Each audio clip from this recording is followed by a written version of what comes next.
بخلاص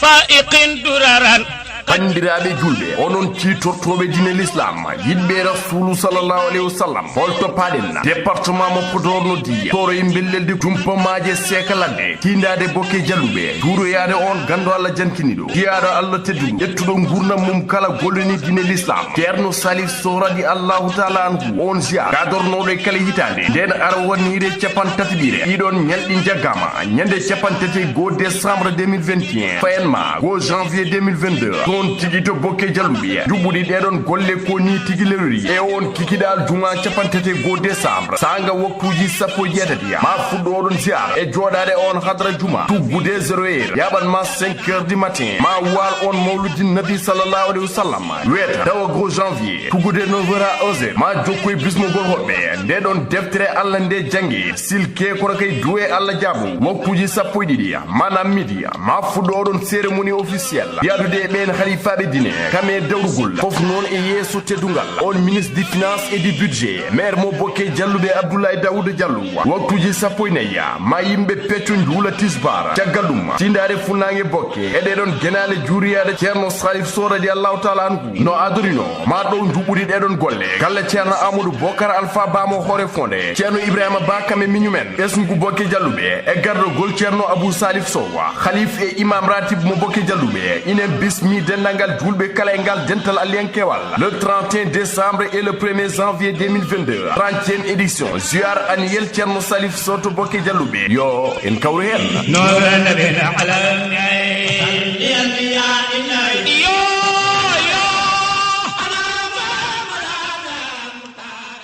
caggal yettude Allah e julde rasulu sallallahu alayhi wa sallam gote mo ɗo wawi wonde no wawi wonirde min calmini min juurima jetti nene baba halifaɓe dine kamɓe halifaɓe aada ɓen tigui yeeɓi en koɓe men nder e bo leydi kala noon tigui yo Allah hokken hawrude jar mo bokke jalluɓe yo Allah hokken juuriyade on gando Allah ceerno Salif Sow yo Allah hokken joɗade yesso ceerno Abou fa tabarakallahu ɓesgu bokke jalloɓe e kala ko taari ɗum gontore e belleldi kala en calmini min juurima en ñaguimiɓe duwaw en mbiɓe ganduɗa tigui yo Allah hokku hen ganduɗa tigui tawtoreɗo oɗon jar kono kay duwoyɗen hen jomiraɗo jaabo tigui saabu ganduɗa ko woliyaɓe jurte toon anduɓe Allah kono kay yiɗɓe diine rasulu e sunna nelaɗo Allah sallallahu alaihi wasallam musidɓe tedduɓe yeeɓi en koɓe ayaw habride Pini TV tawateɓe nder e bo leydi kala jaam Allah waale moon en garti e 3e numéro de la semaine roɓe indu jaydeji moon ko sifa e kelle gadane jayde leydi Sénégal en gari aadi bil aadi salade aade ɓuuri firtude aade kono oɗon kewno yiide ganduɗa tigui bangam nanoɗo ɓinguelam debbo mo dara haalayɓe o wiyete ko Aissata Ndiaye Ndiaye nana gulari Ndiaye on mo ganduɗa ko dariɗo langgam leñol pular ngam kayya yidde mum ngol ɗon leñol kono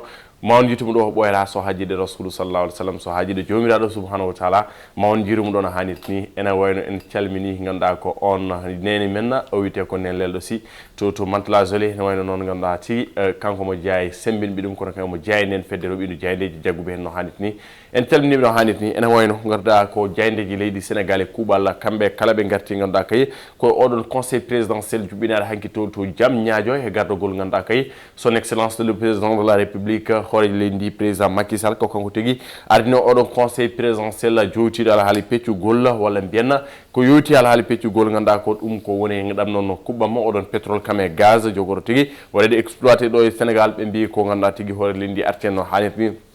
musidɓe tedduɓe e oɗo subaka gudditirten ko jayde les échos ɓe mbi ko choc Pikine Guédiawaye ene wayno alhaali combat Balla Gaye de wondude Boy Niang ɓe mbi ha joni ene jokki coowede ɗum ko caggal nde Aziz Ndiaye wino Balla Gaye tigui sippirta e Boy Niang saabu Boy Niang yontani walla mbiyen ala tolno Balla Gaye de ene wayno noon Aziz arte ɗiɗon kongi mum o wi ko le combat aura bel et bien lieu ene wayno combat o ma wonno hannirta ni saabu Balla Gaye ƴetti oɗon avance kono kay sifodire Gaston no hannirta ni kono degal on mo ganduɗa tigui bamum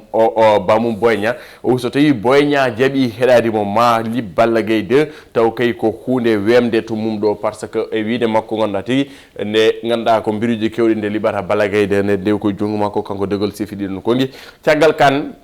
e nder ndeɗo jayde helle mabɓe ɗiɗi o nayyibo ha joyewo kamɓe jaynen koɓe les échos ɓe garti lamtoro Bourguédé makki Coumba Thimba le président de la république e ganduɗa kaya nguno batu conseil présidentiel haali répartition peccugol ɗum ko ganduɗa ko jencude heɓoytede ɗum e pétrole e gaz ɗo e nder leydi men Sénégal ene wayno o wi ko oto jaab leydi Sénégal ɓesgo ngu woto jaab ganduɗa tigui heɗade ɓen yimɓe ɓen ɓe ganduɗa tigui ene wayno ganduɗa tigui ngala humpa muya ngala fama muya kono hay so tawi jogui fama muya fartango yidde bonnude haqqillaji ɓesgu Sénégal woto ganda kay ɓesgu Sénégal heɗo ɗumen o wi ko ganda ko wawa artude oɗon secteur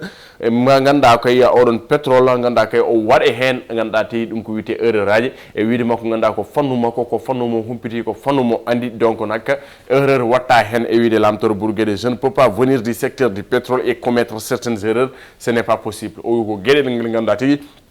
woto ɓesgu Sénégal sikku ma wat erreur walla ngam maw juum e ala haali peccugol ɗiɗon revenu ji ɗin ko kongi makko lamtoro Bourguédé makki Coumba Thimbo e oɗo subaka jayde bes le jour ene wayno ganduɗa tigui nden ko jayde groupe immédiat ɓeɗon tigui ganduɗa ko gaddi ndeɗon jayde ene wayno noon jayde Mamoudou Ibra Kane nde wi garti ala haali recette pétrole kam e gaz mo ganduɗa tigui ɗum woni eɓɓore hoore lindi Macky Sall Macky veri tout ene wayno ganduɗa ko sohi ɗeɗon bafe kala e holliti ɓesgu Sénégal ala tigui ganduɗa ko erreur ji teskata heeɗe hen ce n'est pas pour augmenter les salaires les projets de loi passent en conseil des ministres mercredi oɗon projet de loi ko wiwte kuɓɓama kamɓe oɗon gaz o holliti ma ɓennu ganduɗa koye conseil des ministres nguɗon batu jagorde fandu e arde ɗin ko kongi makko kanko président de la république caggal kan ɓe garti oɗon gorko mo Y'en a marre o wiyete ko kilifa mo Kergui Kriw ene wayno ko kanko tigui dummuno ala haali trafic passeport diplomatique ene wayno noon kilifa ganduɗa ko yaltino hannde ni kono kay oɗon député ganduɗa ko Mamadou Sall kañum woni naɓɗo e nder nduɗon dumbirdu kanen tawi e nder hello joɓo ndeɗon jayde bus le soleil national guendirde arti et gestion ressources ganduɗa tigui généré par le pétrole et le gaz ganduɗa kay ɗam noon kuɓɓam leydi Sénégal hoore lendi Macky Sall arti en no hannde ni holno tigui jogori lelnirede gam kay ɓesgu Sénégal kala yitone hoore mum ɓe mbi ko 700 milliards ko preñ men CFA woni ko faɗa ɗo e 2023 ko ummarade tigui oɗon pétrole kono kay oɗon projet de loi waɗi interdire hokkani hay goto coppal ganduɗa tigui e hebde e ɗeɗon koppereje ko waɗi tigui ndeɗon hitande 2023 ɗum woni koɓe ciifi hen kono kay yiya cos pétrogaz kañum udditini ganduɗa tigui ɓeɗon sukaɓe e rewɓe ha tigui ganduɗa ko religieux en kamɓe syndicat ji jewte e gueɗe baɗe noon gam kay keeɓe jencude oɗon pétrole no hannit ni ɗum ne tawi helle jeeɗiɗo jeenayyi ndeɗon jayde tigui ganduɗa ko le soleil kono jayne koɓe guendir nde mbi ko so tawi ganduɗa ko o ɓeydo golla ɗiɗon kawju covid 19 beele ɓesgu Sénégal fotani fadde walla mbiyen en foti heɓanade oɗon 4e vague ɗum noon ko namdal ɓe mbaɗi ɗum ne tawi nder hello mabɓe tataɓo kamɓe ɓenna jaydiyankoɓe tigui ganduɗa ko le soleil national kono kay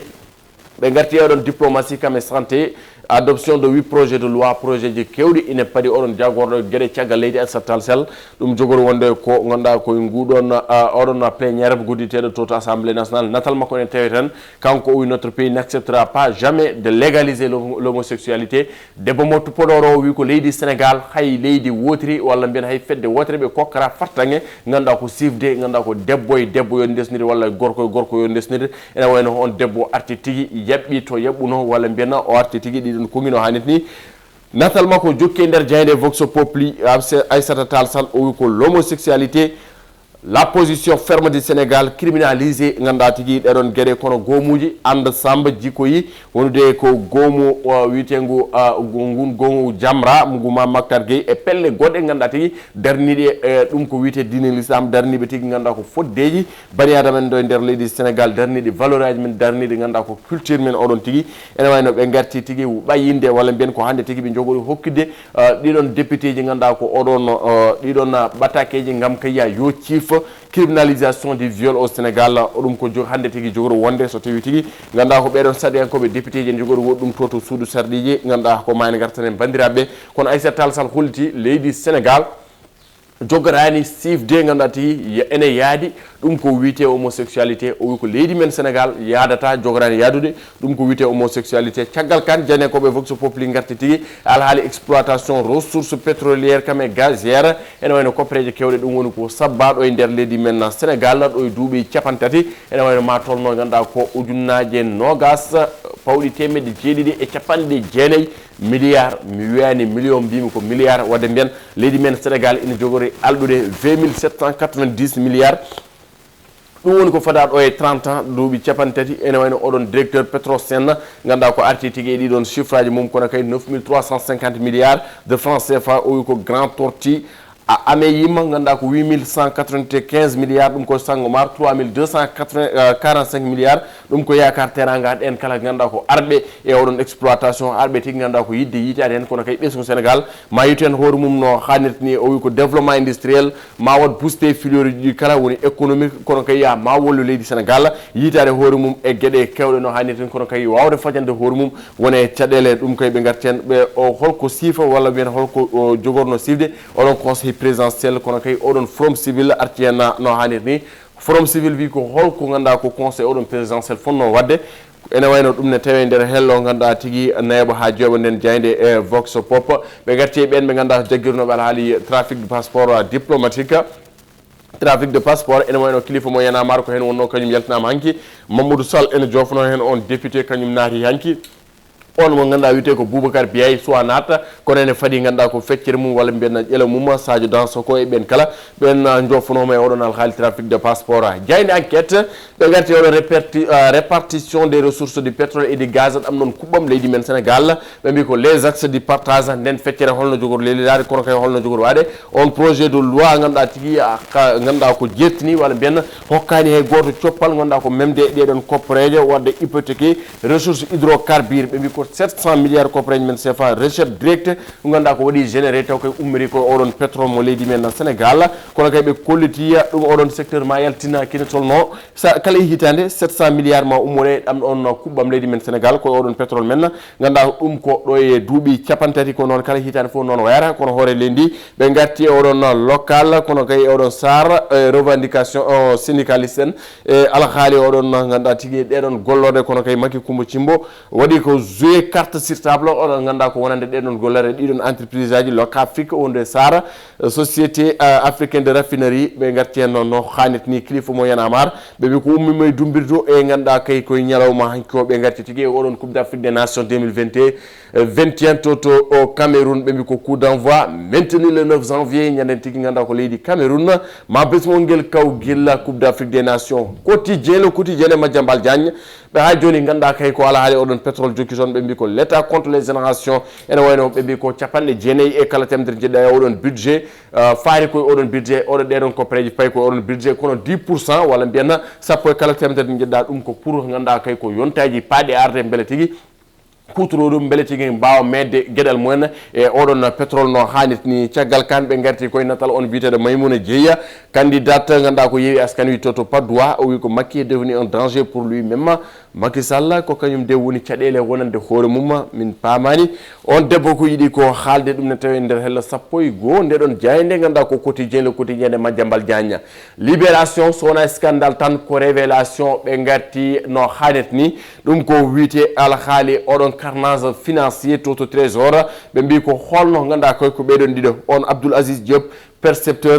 ganduɗa kay ko Mbacké to 2015 ha avril 2021 wondude tigui oɗon gorko Mamadou Ndiaye percepteur mo Saint-Louis 2020 ha avril 2021 holno ɓen ñamiri ɗeɗon koppareje yimɓe ɗiɗo taw kay ko koppareje milliard uji 4 pawɗi temedde jeegom e capanɗe jeetati e joyyi million pawɗi temedde ɗiɗi e capantati e joyyi ujunere pawɗi capanɗe temedere e capanɗe jeenayyi mbuɗu holno ɓe ñamiri ɗeɗon koppareje kala koppareje dandal koppareje ɓesgu leydi Sénégal kala ko ɗum ɗon de saabi fayde ɓe junggo kono ha joni aɓene ganduɗa kay juuɗe ɓeɗon dadiɓe beele de oɗon alhaali laaɓa ceerno hannirta ni musidɓe tedduɓe no SN Dia heewi wiide Dieyndy Stade ko kañum tigui uddata ganduɗa koy ko kabaruji men kañum heewi uddude damal ɓe garti ganduɗa ko ɓeɗon gañiɓe ɓen attaque aji leydi Sénégal Krépin Diatta wondude Ismaïla Sarr wondude ganduɗa tigui ɓen ɓe ganduɗa ko ngala e forme oɗo saaha walla mbiyen jiitani ɗiɗon gacculi mbayriɗi dillinde ko woni Sadio Mané en Habib Diallo en oɗon ganduɗa ko Mbaye Diagne gagnima ma jooɗo ba lebbitade coupe d'Afrique des nations Krépin forfait Ismaïla Sarr incertain gueɗe baɗ noon Sadio Mané un leader en plein doute Habib et Famara les exceptions ene wayno ɓe garti eno hannirta ni e ɓen ɓe dunde Europe jokkuɓe e zuude ene wayno ɓe mbi ko Real Barça waddema ganduɗa ko échec ɗum ko hakkude mabɓe Séville kikenanki o Real Madrid en sabba hande o tigui ene wayno ko ɗum noon tigui woni koɓe garti CS équipe type première partie de saison Mané Mendy Koulibaly Gana parmi les meilleurs haɓe jeeya oɗon équipe type ɗum ne tawe nder Dieyndy Stade musidɓe tedduɓe ko ɗum rendi woni ko sifa e kelle gaɗane jayndeji leydi Sénégal dum tigi wonno ko tawetono hen ene wayno ganda ko yoge jayndeji ngatti ganda ko oron conseil présidentiel mo hori lendi yubbinum to jamñaajo ene wayno reftade walla mbiena rewde tarikh makko ko gorko kumprido oron pétrole no fewi hori lendi Macky Sall ardima Petrosen e wonde directeur mum ardima Petrosen e wonde agent ardima les énergies du Sénégal e wonde jagordo ardima assemblée nationale de don gede kala ne hokko gorko neddo fama muya andude tigi oɗon secteur gazière et pétrolière musidɓe tedduɓe influence mo haali o ɗiɗon kongiɗi haali ene hokka neɗɗo andude walla mbiyen enen ganduɗa kone ɓama pellital wonde hollude hoore lendi ɗam ɗon kuɓɓam walla mbiyen oɗon pétrole ala jeeɗum sona ɓesgu Sénégal ala kadi mo wonan ɗo sona ɓesgu Sénégal wiide ko ngare peccoɗen e peeje jewten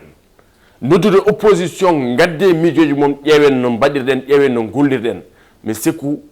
nunɗal e yidde golladede ko ɗon tigi wawi haadde holɓe mbiyata ndaar caméra neni ma mbima ala ɗum wona caméra ɗum ko radio woni ɗo mo yiɗa yiide ko yiɗa yiide ɓuuri mettude finninde ko ɗankiniɗo Sénégal opposition ne wooda mais so gongo ari ngam ɓamtare Sénégal yo opposition e pouvoir mbaddu jungo mumen e fandu ndaare intérêt Sénégal wona jomum ne gollo en woni au pouvoir en yiɗi golloɗen parce que sa daari kala bawɗo arde ko continuité pétrole o jokkata ko ɗeɗon cifodire ɗiɗon accord aji jokkata parce que kaɓe kewide l'état c'est la continuité musidɓe tedduɓe ɓesgu Sénégal kala rendi oɗon pétrole wona Moussa Nia wona Idriss Diallo wona Thiat Walo gol fof ne jogui en ƴelo mum ne jogui en feccere mum ɓe ene gasa ɓe ene gubba yajat kono meɗata luggidde enen noon jiɗɗen ko luggida oɗon pétrole itte taw ganduɗa ko ɓesgu Sénégal goto kala ne yiite en hoore mum kanko dari o haali o wima ko o wawa wadde erreur e ganduɗa koye ala haali pétrole mi sikku il a bel et bien raison par ce que ko domaine makko ko domaine mo waɗi exercé ko domaine kadi mo humpiri no hannirta ni opposition min mi famani holko woni opposition opposition woore ari bon jiiɗi changement voilà mais opposition aɗa ndaara jomum so gagnima ƴetta ganduɗa ko programme ma mbiya ko ɗum oɗo programme joguinomi récemment le cas de ganduɗa ko Augustin Senghor e gonda ko Madi Touré nde Augustin Senghor hepti ɗum o itti programme o joguino anni mo joguino wonde faade fédération sénégalaise de football o ko ɗum joguinomi so heeɓi laamu ɗum mbaɗanmi ar programme am neni waɗi félicitation waɗi encouragement waɗi gueɗe baɗe noon donc ko wi ko hoore lendi woto jaaɓe ko waɗen influencé woto jaaɓe ko bonni haqqillaji moon pétrole no neni no jiɗɗen jewrden no jiɗirɗon mbaɗiren voilà mimi sikku ganduɗa ko ɗum noon en yona maayo ɗum ɗo enen yona maayo waɗa répartition ganduɗa ko miijo en hayɓe cuwa arde 10% pour les futures générations ou bien pour les générations futures ɗum noon yoni hankadi ne leyɗele kewɗe nen hannde jiiɓi ko pétrole jiiɓi ɗumen ko ressource aji mon jiiɓi ɗumen ɗum tagi o adiri ɗeɗon peeje gardine haqqillantagal ardine beele ganduɗa ko janggo e jaam wasa jibinande fitina wasa jibinande tana leydi Sénégal j'espère que c'était l'essentiel et c'était le plus important ko wawno wagginde ko wawno sudde faade ɓesgu Sénégal beele goto kala ene wasa waɗede influencé ko preje foof ciifama Petrosen yaltini holno jogoɗo lelirade holno wawirta lelirade dans 30 ans ɗo e duuɓi capantati jaltinanma 700 milliards copreje CFA wonande ɓesgul ɗi kala mbiten ko alhamdulillah rabbil alamin par ce que hol laamuji ɓennuɗi oɗo pétrole yirno moni fof tine mum moni fof e tini mum yalti koye laamu makko nene waɗi exploité laamu makko te ma jokkude taw wona e laamu makko par ce que ɗo e 30 ans ɗo e duuɓi capantati kala hirani 700 milliards jaltine wonande oɗon budget ko 90% future génération ko ɗiɗon wona secteur privé wona ganduɗa ko ɓen ɓe wiyete religieux wona les jeunes wona rewɓe ala tigui mbaɗaɗo ene épargne man fof ma heɓen ƴelo mum ha tiiɗe keɓirteten ƴelo men ko gueɗel gotel ndenten gonen neɗɗo goto ko ɗum woni fartaŋe wayude nawde leydi men Sénégal yesso musidɓe tedduɓe en calmini en juurima en ñaguima duwaw kono kadi ɓen ɓe ganduɗa ko jokkuɓe wadde golle payodinde jokkuɓe sembinden jokkuɓe kadi hokkuden gueɗal jokkude kadi ganduɗa ko hokkuden courage no fewi wadde en motivé ko wayno Jiggo toto US TV mbaɗɗo branché en direct e Pini TV ko wayno Ousmane Diamanka e mooli manganen ko woni ceernam gorko mo segu sukara safi dani maayo gorko mo cempen gelendondi wute ko ceerno Abdoulaye Diop so duwima Allah jaboro o nandane denna Mamadou Mbaye kono wayno ceerno ganduɗa tigi Yasre kono kadi wayno ganduɗa ko ceernam on mo guiɗa ko Mamadou Basir wona ceernam tan ko Mamadou Mbaye wawa wonde ceernam par ce fati o ɗiggani nodde nder jamma wiya ganduɗa tigi won koye wirtude puntraw tuubo minen awa funtude min calminima min juurima min calmini madame ma ganduɗa tigi madame Mbaye no hannit ni en calmini ɓen ɓe kala ganduɗa ko tawateɓe toon taw ko yiɗɓe men sehila men en calmini Alsane Diaw gorko mo waɗa bere makkaji ɓen so duwima Allah jaboro galle ceerno Seydou Harouna ganduɗa kay ko ngal jaalal ɓen wanduɓe Allah no hannit ni en calmini waɗa bere makkaji dir ganki saw jummani en mbawa yejjideɓe dane mayo kola en calmini ɗumen kono en calmini Boubacar Kandé Aminata Dia en calmini ganduɗa ko Amadou Sow gorko mo Bokke Dialluɓe sehil Thiad Walo ceerno Abou Salif kamɓe kala gallo fof en calminiɓe en juurimiɓe ceerno Daɓɓiri en kamɓe kala en calmini en juurima Baba Konno So en fof fa tabarakallahu en calmini juurima en calmini sohna Khady Gueye Yaya en ganduɗa ko debbo mo Mboro Birane walla Janjoli Satige walla Namo to Walo Fendo France battude haqqille ko mbaɗɗen o jiɗɗo yiɗiri yiiri saabu Allah e nelaɗo mum saabu Rasul sallallahu alaihi wasallam iman billahi o nunɗal ngal yankinarde e diine o tigi ene sembe makko ne heewa makko doole fa tabarakallahu ya Jude Balde Seydi Gueye ya Jude Balde Gueye Ndioro en calmini ɓen kala ko yeeɓiyankoɓe men tawateɓe nder e booleydi surtout la sous région ma wona kero en taccan ma jeen to Mauritanie rewoy woodi Boye to Warga Awa Tamoroje Ndosa nanaji mbaɗa satiŋaji en calminiɓe en juurimiɓe en ñaguimiɓe duwaw kamɓe ko ken ngal ɗon coftal Mali Burkina ha to Côte d'Ivoire leydi Félix Houphouët-Boigny en calminiɓe en juurima musidɓe tedduɓe koye ɗi konngui dowirtene oɗo subaka fa tabarakallahu salminde Thiad Walo to karalagal to salminde gorko mo Tingay Rio Rufisque on wiyete ganduɗa ko Ibrahima Thiombane en calmini gorko mo Dondou Amel Samba ɓe mbi ko Pari Fouta o wiyete ko Idrissa Diallo oɗo wutti noon ko kanko tigui waɗe am en calminimo passage gorko ganduɗa ko o labɗo reedu kono kay ganduɗa ko ganduɗo gueɗal ganduɗo fodde fa tabarakallahu en calminiɓe en juurima musidɓe tedduɓe yo Allah hokken yiide suba ko Moussa Nia arno ganduɗa ko ɗo andon fiilande on holko fiila e holko siifa kele gaden jayde leydi Sénégal Allah jarama on jarama man ata bi khilasin fa'iqin duraran bandiraɓe julɓe onon ciitortoɓe dine l'islam yiɗɓe rasulu sallallahu alayhi wa sallam holto paɗen département mo Podor no diye toro e bellelde jumpamaje sekaladde tindade Bokke Dialluɓe juuroyade on gando Allah jankiniɗo tiyaɗo Allah tedduɗo ƴettuɗo gurnam mum kala golloni dine l'islam ceerno Salif Sow radi allahu taala anhu on ziar gadornoɗo e kala hitande nden ara wonire capan tatiɓire ɗiɗon ñalɗi jaggama ñande capan tati 1 décembre 2021 fayenma 1 janvier 2022 on tigi to Bokke Dialluɓe juɓɓuɗi ɗeɗon golle ko ni tigi lewri e on kikiɗal juma capantete 1 décembre sanga waktuji sappo e jeetati ma fuɗɗo oɗon ziar e joɗade on hadra juma tuggude 0 heure yaɓan ma 5 heures du matin ma wal on mawludi nabi sallallahu alayhi wa sallam weta tawa 1 janvier tuggude 9 heures à 11 heures ma jokkoye bismogol hoɓɓe ndeɗon deftere Allah nde jangi silke kono kay duwe Allah jaabu waktuji sappo e ɗiɗi manam midi ma fuɗɗo oɗon cérémonie officielle yadude e ɓen khalifaɓe dine kame dawrugol fof noon e yeeso teddugal on ministre du finance et du budget maire mo Bokke Dialluɓe Abdoulaye Daouda Diallo waktuji sappo e nayyi ma yimɓe pecco juula tisbar caggal ɗum tindare funnague Bokke e ɗeɗon guenale juuriyade ceerno Salif Sow radiallahu taala anhu no adorino ma ɗo juɓɓuɗi ɗeɗon golle galle ceerno Amadou Bocar Alpha Bamo hoore fonde ceerno Ibrahima Ba kame miñumen ɓesngu Bokke Dialluɓe e gardogol ceerno Abou Salif Sow khalif e imam ratib mo Bokke Dialluɓe inen bismi dendangal julɓe kala e ngal dental aliyankewal le 31 décembre et le 1er janvier 2022 30e édition ziar annuel ceerno Salif Sow to Bokke Dialluɓe yo en kawru hen